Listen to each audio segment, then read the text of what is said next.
In the past 10 years, Baton Rouge has lost 2,000 in population, while New Orleans has gained 40,000. So today in this video, we're going to be talking about why in the world people are still moving to New Orleans despite things like the increasing crime rate and decreasing affordability. Hopefully by the end of this video, you'll have enough information to determine whether New Orleans is right for you.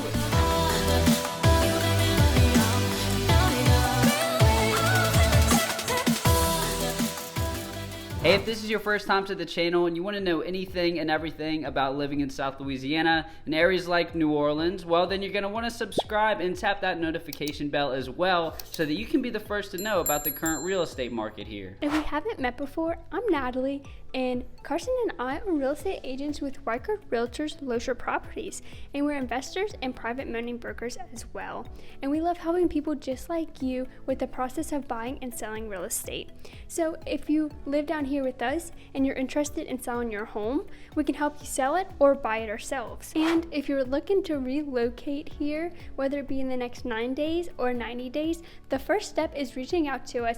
So you can give us a call, shoot us a text, send us an email, or schedule a Zoom call with us so we can help you make that smooth move to South Louisiana. So yes, in this video we're going to be talking about why people are still moving to New Orleans despite its imperfections, such as decreasing affordability, lacking infrastructure, rising crime rates, rising unemployment rate, and despite it being the third rainiest city in the country and the most cockroach infested city in the country. As you can probably tell, this channel is dedicated to being first and foremost educative and informative to those of you looking to move here, and we pride ourselves in being brutally honest about the areas that we serve. But anyways, let's talk about it. Why are people still moving here to New Orleans? Well, one of the reasons is the diversity, and I don't just mean the people, I mean the food, the culture, everything is just sort of well-rounded. If we are talking about racial composition, it's 59.53% African American, 33.94% white, 2.91% Asian, 1.92% two or more races, 1.5% other race, and 0.2% Native American, and then also 0.02% Native Hawaiian or Pacific Islander. There's pretty much somebody from everywhere living in the city. But like I said, it's also the food. The food is diverse. I mean, there's not really anything that you're missing. There's Spanish, Japanese, Chinese, French, Caribbean, German food cultures. Pretty much any food culture you can think of, it's in New Orleans. But speaking of food, some people move to New Orleans just for the food in and of itself. Gumbo is one of our favorite New Orleans style foods, and me and Carson actually have been wanting some lately, so we're gonna go to the store and get some ingredients to make it next week. We don't really eat much wheat flour, so we're gonna try and substitute masa corn flour to see if that does the job. This is actually our first time attempting to make gumbo at home. We normally just eat it out. The last time we had it at a restaurant was at Gallagher's Grill. It's a really nice restaurant down in Covington, but the gumbo was really good, one of the best. But as you probably know, New Orleans is famous for its seafood. It has the best shrimp, oysters, crawfish, anything seafood. New Orleans is where it's at. It's another level here in New Orleans for the seafood. Another food that I really like is boudin. I really like the LeBlanc's boudin. That's really the only one I eat, but I'll go and eat it multiple times a day if they have it at somewhere near me.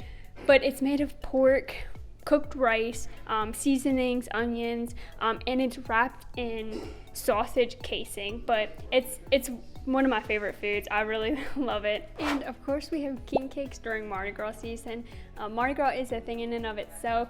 It's just a tradition we have over in New Orleans, and people just love it because it's part of the culture. It's just one of the traditions we do, and that's what people love about the New Orleans is its culture and then the things that we do. Like Mardi Gras, and that's one reason why some people will move over here just for the culture and the traditions that they have. We also have foods like jambalaya, beignets, like I said, anything seafood, and we also have snowballs. The rest of the country has snow cones. The difference is like the texture of it. I've never had a snow cone, but Carson said that snowballs are better. But like Natalie mentioned, the culture is really rich here, and that's something that people like about New Orleans. That's something that people travel all around the world to see. It's very cosmopolitan, New Orleans is.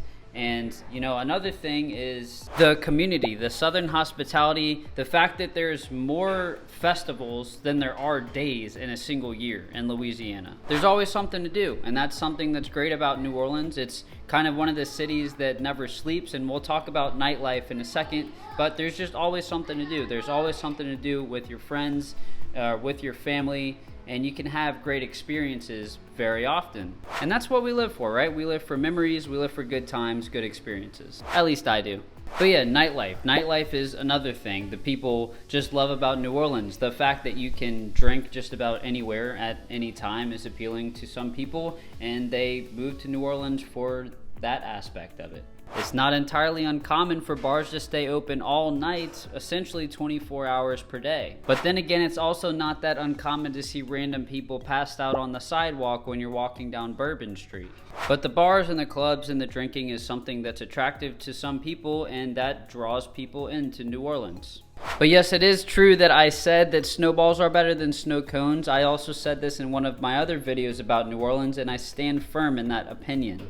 Another thing that drives people to New Orleans is the art. There's art galleries, museums, vintage shops, and the vintage shops, me and Carson love them. The last time we went, it was for his birthday, and we seen this camera. It was from like the early 1800s. It was really cool. Like we were like, we want to buy it, but honestly there wasn't even a price tag on it, so who knows how much it was or if it was even for sale, but it was really cool. The buildings in New Orleans are also art. They, a lot of them, just like the camera, are preserved from the early 1800s, which is crazy that you can keep the buildings up for that long. But the architecture and just the way they look, people love it. It's that culture and the art of it, and it's just we love that and the style that New Orleans carries. We love the shotgun style houses and just the differences of the houses, different colors and styles. It's not like every house is the same, they're all different. The multi-story balconies with greenery are so pretty, and these buildings are art in New Orleans to me, just because we preserve them and keep them alive for so long, and I think that's just so cool. Another reason that people are moving to New Orleans is for school. I mean, we have UNO, we have Loyola, and we have Tulane. Those are probably three schools that you've heard of before. There's others, of course. But a lot of times people will come from out of state to go to school here and then just stay because they end up falling in love with the city. But another thing to keep in mind, though, is that people aren't just moving to New Orleans, they're also moving to the suburbs of New Orleans. So if the crime and potholes are too much for you and you still want the culture, the environment that New Orleans is, you can just move to one of the suburbs. You can go to a place like Araby, you can go to a place like River Ridge, or you can go to the North Shore across Lake Pontchartrain and go to a suburb like Mandeville or Madisonville, where I live. That way you'll be able to experience New Orleans without having to actually live in the city itself. Plus, it's safer and there's lower property taxes and lower home prices in the suburbs as well. And we have tons of other videos about these suburbs, so check out those. We've got all kinds of pros and cons videos. We've got vlog tours of multiple of these suburbs, so you can check those out as well. But those are just some of the reasons that people are still moving to New Orleans despite some imperfections. And let me know what you think. Would you live in New Orleans? Would you rather live in one of the suburbs of New Orleans? Drop a comment and let me know what your thoughts are on this. I'm really curious to know how many of you would like to live in the city versus live in the suburbs. To wrap it up, I'm gonna read you a couple of reviews about the city. The first one says, beautiful, historic city. People are amazing. The food is even better. Never a dull moment in the city. The next review says, New Orleans is hard to categorize. If you want good food and great music, you'll be in good company. If you want an affordable apartment, look for some roommates. I can speak to UNO. It's affordable and commuter friendly. If you find yourself getting bored on a daily basis, that likely won't happen here. There's always an event, a concert, a parade, or a festival to attend. I truly do love it here. And the last one says, great place, people are very friendly and nice. Good food, Places like a big family. Watch out for crime in certain areas. Overall, just be safe and have fun. So that's about it. I hope you learned something in this video so you can decide whether New Orleans is right for you. But if you have any questions about anything that we said in this video, or if you want more information about New Orleans or the suburbs, and guys, if you're looking to move down here in the next 9 days or the next 90 days, whatever it happens to be, the first step is going to be reaching out to us. So give us a call, shoot us a text, send us an email, or schedule a Zoom call with us. We're here to help you make your smooth move to South Louisiana. But that's about it. So like, subscribe, tap the notification bell as well. And other than that, see you around town.